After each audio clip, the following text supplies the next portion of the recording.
நேர்களே, நாளை பிரதமர் மோடி தலைமையிலான அமைச்சரவை கூட்டம் கூடுகிறது. இந்த அவுட் கோயிங் லோக்சபாவுடைய அவுட் கோயிங் கவர்மெண்ட்டுடைய அமைச்சரவை கூட்டம் நாளை கூடுகிறது. இந்த நிலையில் சற்று நேரத்துக்கு முன்பாக ஒரு 3வது டேர்ம் கொடுத்ததற்காக ஒரு 3rd கன்சிக்யூட்டிவ் டைம்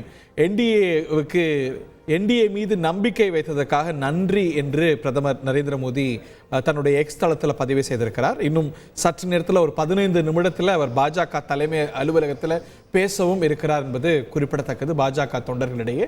இந்த நிலையில் அடுத்த கட்ட நடவடிக்கைகள் குறித்து ஆலோசிக்க நாளை அமைச்சரவை கூட்டம் நடைபெற இருக்கிறது. Hectic parleys on. பாஜக தேசிய தலைவருடைய இல்லத்தில் மாலையிலிருந்தே அடுத்தடுத்து கூட்டம் நடைபெற்று வரக்கூடிய நிலையில் பாஜகவுடைய அடுத்த மூவ் என்ன ராஜா? டெல்லி வட்டாரங்கள் என்ன தெரிவிக்கின்றன? டெல்லியிலிருந்து நிறைய சுட தகவல்களோடு ராஜா இணைகிறார். ராஜா, ஓவர் டு யூ. வணக்கம் ஹரிஹரன். பிரதமர் நரேந்திர மோடி 3வது முறையாக பிரதமராக பதவியேற்க உள்ள நிலையில் நாளை பிரதமர் நரேந்திர மோடி தலைமையில் மத்திய அமைச்சரவை கூட்டம் காலை 11:30 மணி அளவில் நடைபெற உள்ளதாக அதிகாரப்பூர்வமாக அறிவிக்கப்பட்டிருக்கிறது.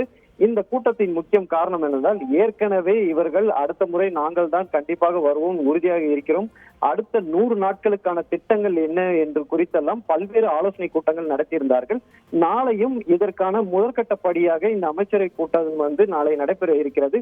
மேலும் இதில் அடுத்த கட்டமாக புதிய அமைச்சர்கள் யார் பேர் நாளைக்கு கூடுறது அவுட் கோயிங் கவர்மெண்ட்டுடைய கூட்டமாக தானே இருக்க முடியும். அவர் மீண்டும் ஆட்சி அமைக்க கிளைம் பண்ணாலும் கூட ஒரு புதிய அமைச்சரவை தானே அதை முடிவு செய்ய முடியும். நாளைக்கு கூட்டத்துடைய மைய அம்சம் என்ன?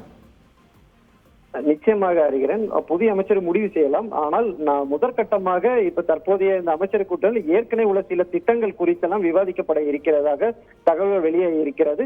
மேலும் அடுத்த கட்டமாக இந்த புதிய அமைச்சர்கள் யார் என்பது குறித்தும் மூத்த தலைவர்களுடன் ஒரு ஆலோசனை கூட்டமும் இந்த நாளை காலை 11:30 மணிக்கு நடைபெறுவதில் விவாதிக்கப்படும் என கூறப்படுகிறது. அதற்கு பிறகு இந்த கூட்டணி கட்சிகளில் புதிய அமைச்சர்களுக்கு யாருக்கெல்லாம் பதவி கொடுப்பது என்பது குறித்தும் அடுத்த ஆலோசனை கூட்டங்களுக்கு பிறகு முடிவு செய்யப்படும் என பாஜக வட்டார தகவல்களிலிருந்து வெளியாகி இருக்கிறது. ரைட். இப்போ இந்த 290 அப்படிங்கிற ஒரு எண்ணிக்கையை என்டிஏ தேசிய ஜனநாயக கூட்டணி எட்டியிருக்கிறது. அதுல முக்கியமான பிளேயர்ஸாக நிதிஷ்குமார் இருக்கிறார், அதே போல சந்திரபாபு நாயுடைய கட்சி இருக்கிறது. ஸோ இருவருடைய ஆதரவை இன்னும் மறு உறுதி செஞ்சிருக்கிறாங்களா? ஏன்னா காங்கிரஸும் கூட அவங்களோட பேச முயற்சி செய்யறாங்க, அவங்களை அழைக்கிறாங்க என்பது போல செய்திகள் வருகிறது. ஸோ அவங்களை என்டிஏ ஃபோல்டரையே நீடிக்கிறதுக்கான முயற்சிகள் பலனளித்திருக்கிறதா? அதை உறுதி செஞ்சிருக்கிறாங்களா?